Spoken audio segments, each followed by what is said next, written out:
Hello everyone, welcome back to my channel which is future with tarot. ये जो reading होगी वो daily guidance pick a card reading होगी या फिर स्पिरिट गाइड मैसेजेस होंगे। तो आपके सामने ये 3 स्टार्स हैं, आप इसमें से किसी भी स्टार को सेलेक्ट कर सकते हैं एंड चूज कर लीजिए। फिर हम रीडिंग स्टार्ट करते हैं। जिन्होंने भी पाइन नंबर 1 को पिक किया है तो आपके कार्ड्स ये बोल रहे हैं कि आप ना किसी वेवी सिचुएशन में हैं।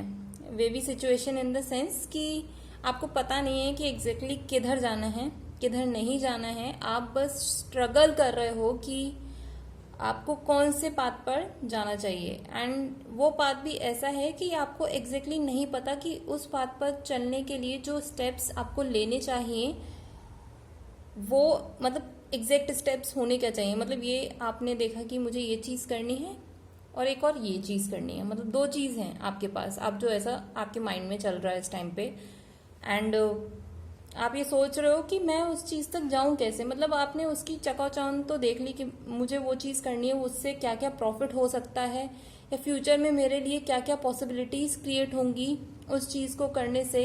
या फिर मैं अगर किसी के साथ रिलेशनशिप में जाने की सोच रहा हूँ तो इस पर्सन के साथ मेरी क्या पॉसिबिलिटीज़ रहेंगी आगे चल के, या दूसरे पर्सन के साथ मैं कैसा फील करूँगा। तो आपने एक वो आउटकम तो सोच रहे हैं बट आप ये नहीं डिसाइड कर पा रहे हैं कि उस आउटकम तक पहुंचने का जो तरीका है वो कैसा होगा। आपको उसके बारे में कोई आइडिया नहीं है। तो अभी फिलहाल आप स्ट्रगल कर रहे हो 2 चीज़ों के बीच में। एंड सेकेंडली आप इतना ज़्यादा सोच विचार कर रहे हो कि आप दूर खड़े होके किसी क्लिफ पर जैसे खड़ा नहीं हो जाता इंसान की टेंशन में है, चीज़ें चल रही हैं उसके दिमाग में कि कैसे प्लान आउट करनी है कैसे नहीं करनी है। एंड अगर आप किसी चीज़ को चूज़ भी कर लेते हो कि ये चीज़ मैं करूँगा, ठीक है, एंड आप क्या कर रहे हो खुद ही अकेले खड़े होके सोचे जा रहे हो कि भाई ठीक है मुझे ऐसे अपनी चीज़ों को प्लान आउट करना है तो मुझे चीज़ें मिल जाएंगी, या फिर मैं अगर किसी रिलेशनशिप में जाना चाहता हूँ तो मैं कैसे कैसे चीज़ों को करूँगा। मतलब आपने सेकंड पर्सन को तो इंक्लूड ही नहीं किया है उस चीज़ में। आप खुद से ही अपने दिमाग में चीज़ों को क्रिएट करे जा रहे हैं कि मैं चीज़ें अच्छी होंगी, मैं ये सब करूँगा वो सब करूँगा, बट प्रैक्टिकल प्लान कहाँ है वो कुछ भी नहीं पता आपको। एंड इस सिचुएशन में आपको बोला जा रहा है कि आपको जो है ना गाइडेंस लेनी चाहिए। अगर आप प्रोफेशनल फ्रंट में हैं, अगर आप चाहते हैं कि मुझे वो चीज़ जो मैं चाहता हूँ मिले तो उसके लिए गाइडेंस ले लीजिए भाई। किसी के पास जाके पूछ लीजिए कि कैसे करना है कैसे नहीं करना है। बेहतर है कि आप अपना ही दिमाग लगाएं। आप दूसरे लोग का भी माइंड यूज़ कर सकते हैं ना, एक से भले 2 वो वाला हिसाब।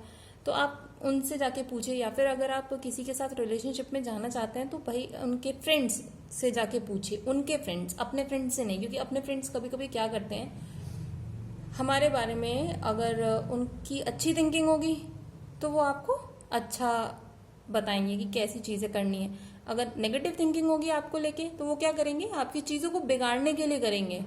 तो बेहतर होगा अपने फ्रेंड से ना पूछें। अगर आप किसी बंदे या बंदी के साथ कमिटेड होना चाहते हैं या अगर आपकी चीज़ें अभी तरीके से नहीं चल रही हैं तो आप उस पर्सन के फ्रेंड्स से मिलिए एंड जानने की कोशिश कीजिए कि उस पर्सन के लिए क्या अच्छा होगा। एंड अगर आप दोनों साथ में हो तो आप दोनों के लिए क्या अच्छा होगा, ठीक है, तो वो ज़्यादा बेहतर होगा। आप गाइडेंस लीजिए।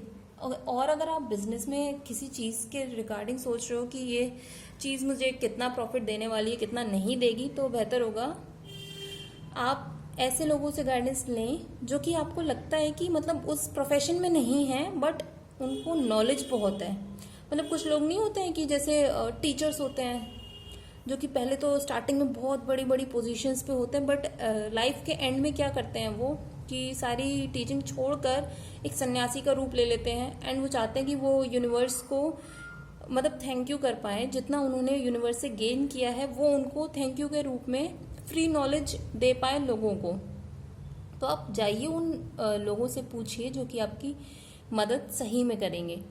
एंड अगर हम देखते हैं मोनोलॉजी ओरेकल कार्ड्स की तरफ से आपके लिए मैसेज क्या है यूनिवर्स का, तो यही है कि surrender to the divine. Obviously आप अपने दिमाग में इतनी चीज़ें मत भरिए कि आप टेंशन के मारे पागल हो जाएं। आप सिर्फ और सिर्फ भगवान के सामने प्रे करें या फिर आप मेडिटेशन करें, आपको चीज़ें खुद से सॉर्ट आउट होनी शुरू हो जाएंगी। आपको एटलीस्ट करना क्या चाहिए उस सिचुएशन में, थोड़ा थोड़ा आपको पाथ शो होना शुरू हो जाएगा।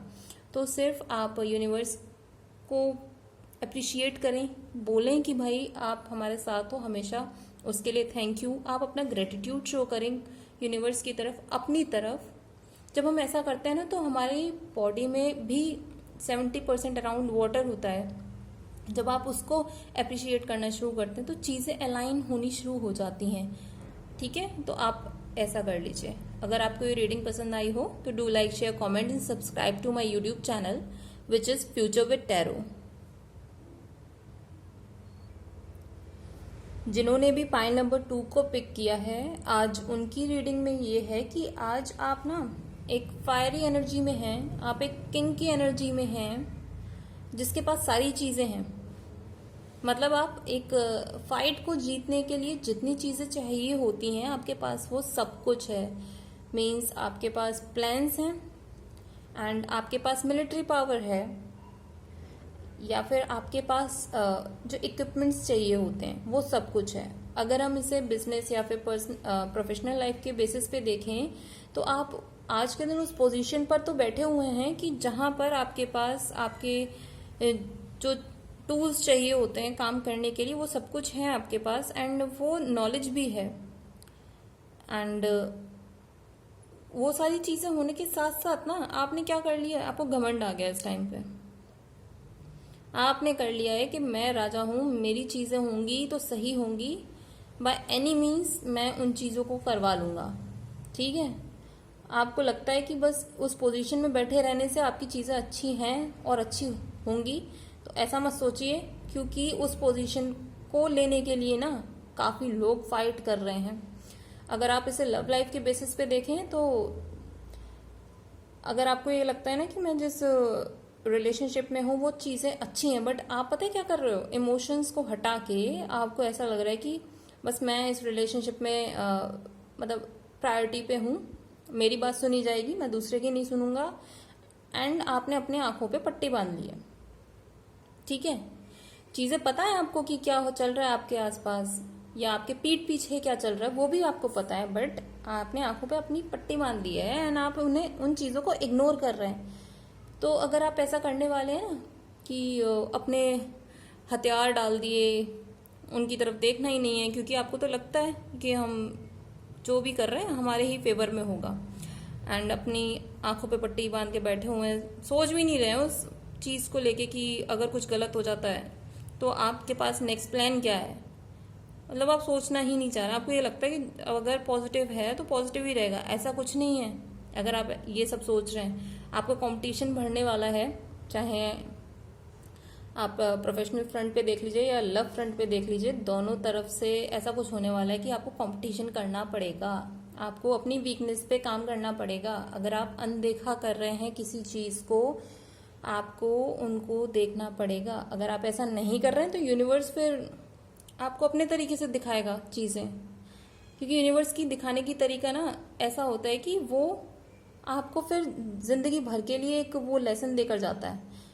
शनि महाराज याद है, अगर आपने देखा हो टीवी सीरियल, उनके चीज़ों को करने का तरीका एक तो स्लो था, एंड वो ऐसा होता है कि आप लिटरली नहीं चाहेंगे कि वो आपको चीज़ें सिखाएं, तो इट वुड बी बेटर कि आप खुद से सीख लें, अपनी आंखों पे से पट्टी खोलें, जो सिचुएशन सामने है उसको देखें, उसके अकॉर्डिंग काम करें, अपने माइंड में जो चीज़ें चल रही हैं उसके अकॉर्डिंग नहीं। एंड अगर हम ओरेकल कार्ड का मैसेज देखते हैं तो उसमें यह है conclusions of with in reach full moon eclipse. तो इसमें मतलब यही है कि अगर आपने चीज़ों को करने का तरीका चेंज नहीं किया तो आपकी जो चीज़ें हैं ना, जैसा आप चाहते हो वैसी होंगी, थोड़ी बहुत होंगी पर ज़्यादा नहीं होंगी, और आपके जो रिजल्ट्स हैं ना वो अब आने ही वाले हैं। इट वुड बी बेटर कि अगर आप वो रिजल्ट चाहते हैं कि आपके फेवर में हो तो आप ज़रा आँख नाक कान सब खोल कर बैठिए, देखिए आसपास क्या हो रहा है। चीज़ें अगर आपके फेवर में नहीं जा रही हैं तो कोशिश करिए अपने तरीके से, फिर एनर्जी में आइए ना, किंग की एनर्जी में, फायरी एनर्जी में कि भाई अब मैं सबकी बैंड बजाऊंगा। ये नहीं कि मैं अपने माइंड से बैठा हुआ हूँ कि मैं राजा हूँ तो मेरा कुछ नहीं होगा, ऐसा कुछ नहीं है। राम जी कितने बड़े राजा थे, जबकि कितने पीसफुल इंसान थे वो, तब भी उनकी लाइफ में इतनी प्रॉब्लम आई। तो ये थोड़ी ना था कि उन्होंने आंखें बंद कर ली कि नहीं अब इस सिचुएशन में तो कोई सॉल्यूशन नहीं निकलेगा। उन्होंने निकाला ना। वो मतलब अपनी गद्दी पे भी नहीं बैठे हुए थे, तब भी उन्होंने इतनी बड़ी फाइट को जीता। और आज तक हम लोग उनकी इस फाइट को याद करते हैं, उनकी रिस्पेक्ट करते हैं। तो आपको भी यही करना है, उस एनर्जी में आइए प्लीज। आपके पास तो अभी सारी चीजें हैं, चीजों को बिगड़ने से पहले उनको कंट्रोल कर लीजिए तो ज्यादा बेहतर है। ओके गाइस, अगर आपको ये रीडिंग पसंद आई हो तो do like, share, comment and subscribe to my YouTube channel which is future with tarot. जिन्होंने भी पाइल नंबर 3 को पिक किया है उनकी रीडिंग ये शो कर रही है कि आप ना उस एनर्जी में हैं जैसे एक टाउन का ओनर नहीं होता है कि वो अपने टाउन को, अपने जो उसका रहने का एरिया होता है, मतलब ऊपर वाले एरिया, या तो मतलब किंग से कंपेयर मत कीजिए, आपकी किंग वाली एनर्जी में नहीं है इक्वली, लेकिन जो उनके जो सबॉर्डिनेट्स होते हैं ना, कि वो जो टाउन्स को देखते हैं, आप उस वाली एनर्जी में हो। मतलब half fiery energy sort of, completely मतलब आपकी जो एनर्जी है वो न्यूट्रल नहीं है, आधी एनर्जी है इस टाइम पे। लेकिन अभी आप क्या कर रहे हो, अपने घर की छत पर खड़े होके ना आप पूरे टाउन को देख रहे हो। आप ये देख रहे हो कि पूरा एरिया, मतलब वहाँ पे सारी चीज़ें हैं आपके पास, पानी भी है, ग्रीनरी भी है, सब कुछ पीसफुल है। इवन मतलब सब कुछ अच्छा चल रहा है इस टाइम पे, बट स्टिल कोई ना कोई थॉट है आज के दिन जो आपके माइंड में स्टक हो गया है। एंड आप क्या कर रहे हो, आपने अपने हाथ में ना एक ग्लोब ले लिया है। अब आप ये देख रहे हो कि पॉसिबिलिटीज क्या है कि अगर मैं इस एरिया से निकल जाता हूँ, ठीक है। मतलब अगर हम देखें लव लाइफ में ये है कि अगर आपने जैसे ग्लोब ले लिया कि भाई मैं इस पर्सन के साथ हूँ, आप अपनी चीज़ों को मैनिपुलेट कर रहे हो कि मेरी चीज़ें अभी जैसी भी चल रही हैं, क्या फ्यूचर में मुझे उससे पॉजिटिव रिजल्ट मिलने वाला है, या मैं इमोशनली कंटेंट फील करूँगा या करूँगी। तो आप ना उन चीज़ों को लेके सोच रहे हो, या फिर आप ये सोच रहे हो कि प्लानिंग कर रहे हो किसी चीज़ की कि मैं शादी करना चाहता हूँ तो मैं किधर की तरफ जाऊँ, किस एरिया में शादी करूँ तो चीज़ें अच्छी होंगी, है ना। तो उससे वे में क्या लग रहा है कि आप जो भी रिजल्ट आएगा ना आपका, उसमें आपको कंप्लीटली प्रॉफिट नहीं होने वाला है, 30-20 का होगा। 30-20 इन द सेंस कि 30% लॉस, 20% गेन। बट आप क्या कर रहे हो, 30% लॉस की तरफ ही फोकस किए जा रहे हो। अगर आप ऐसा करने वाले हो तो सीरियसली आप सिर्फ और सिर्फ टेंशन को बुलावा देने वाले हो, अपनी हेल्थ खराब करोगे। एंड आप उस कंडीशन में भी चले जाओगे, भाई मैंने इतनी सब कुछ मेहनत कर ली, पूरा जंग जीत ली, बट स्टिल मुझे रिजल्ट क्या मिला, 20%, मतलब 50 में से 20% मेरे हाथ आया, 30% लॉस हो गया। आप उस मोड में चले जाओगे कि अब प्रे करो, अब जो होगा भगवान देखेगा, ऐसा है ना। एंड अगर हम बिजनेस वाले लोगों को देखें या जिन जो करियर में अपना क्वेश्चन पूछ रहे हैं आज के लिए, उनकी तरफ से देखें तो वही है कि आप प्लानिंग प्लॉटिंग तो बहुत देर से कर रहे हो खड़े होके, आप उस पोजीशन में भी हो कि चीज़ें आपको मिल रही हैं, बट फिर भी आपके माइंड में एक थॉट है कि जिस चीज़ को चाहता हूँ वही चीज़ मिले। तो ऐसा नहीं होने वाला है आज के दिन। आपको लॉस तो होगा, बट इतना बड़ा भी लॉस नहीं होगा, गेन होगा उसमें थोड़ा सा। लेकिन आप क्या करोगे, लॉस की तरफ ही फोकस रखे हुए। तो ऐसा मत करो। आज अगर लॉस हो रहा है थोड़ा सा, तो नेक्स्ट डे हो सकता है कि आपको गेन हो। तो आपको उस पॉजिटिव साइकिल को अपने माइंड में रखना है कि व्हील ऑफ फॉर्चून नहीं होता है कि अगर बुरा आया है तो अच्छा भी आएगा, दिन है तो रात भी होगी। इस तरीके से आपको अपने माइंड में चीज़ों को रखना होगा एंड चीज़ों को तभी करना होगा। क्योंकि ऐसा होता है ना कि हम ये सोचते रह जाते हैं कि हमारी जो चीज़ें हम कर रहे हैं तो वो एक फ्रूटफुल रिजल्ट ही देगी। कभी कभी ये भी होता है कि हमारा जो पाथ है, कभी कभी हम थोड़ा सा डेविएट हो जाते हैं तो चीज़ें अकॉर्डिंगली नहीं हो पाती हैं। या फिर ज़रूरी थोड़ी ना है कि सामने से जो चीज़ें, उसमें अगर कोई दूसरा इंसान इन्वॉल्व है तो वो चीज़ें वैसी ही हो, उसके माइंड में भी वही चीज़ हो। ये भी तो हो सकता है ना कि वो उस चीज़ से कुछ और अपना प्रॉफिट लेना चाह रहा हो। तो इस टाइम पे आपको अगर हम गाइडेंस मैसेज देखें तो यही है कि bring love into the situation, new moon and Aquarius. तो एक्वेरियस की एनर्जी में जब आता है ना, तो उसमें यही है कि सबसे पहले तो आप सेल्फ लव करिए, मतलब खुद से प्यार करिए, अपने इमोशंस को बैलेंस करिए, सेल्फ हीलिंग करिए। सेल्फ हीलिंग के लिए आप मेडिटेशन कर सकते हैं, पूजा कर सकते हैं, या फिर पार्क में घूम सकते हैं। अगर आपको अच्छा लगता है हरी भरी घास पर घूमना नंगे पैर, तो आप वो कीजिए। या फिर आप थोड़ा सा सेंधा नमक लेकर पानी को हल्का सा ल्यूकवार्म कीजिए एंड उसमें अपने पैर डालकर बैठिए, स्पा ले लीजिए। मतलब आप अपनी केयर करिए, मेंटली हो चाहे फिजिकली हो, आपको दोनों तरफ से अपनी केयर करनी होगी। एंड चीज़ों को एक ब्रॉडर पर्सपेक्टिव से लेकर चलिए कि चीज़ें अगर अभी सही नहीं है तो बाद में होंगी। एंड वैसे भी आपका कंप्लीट लॉस नहीं हुआ है, प्रॉफिट है इसमें भी। बट अगर आप लॉस की तरफ फोकस करेंगे तो सिर्फ आपको लॉस दिखेगा, एंड अगर आप प्रॉफिट की तरफ फोकस करेंगे तो आपको प्रॉफिट दिखेगा। ओके गाइस, अगर आपको ये रीडिंग पसंद आई हो तो do like, share, comment and subscribe to my YouTube channel which is future with tarot.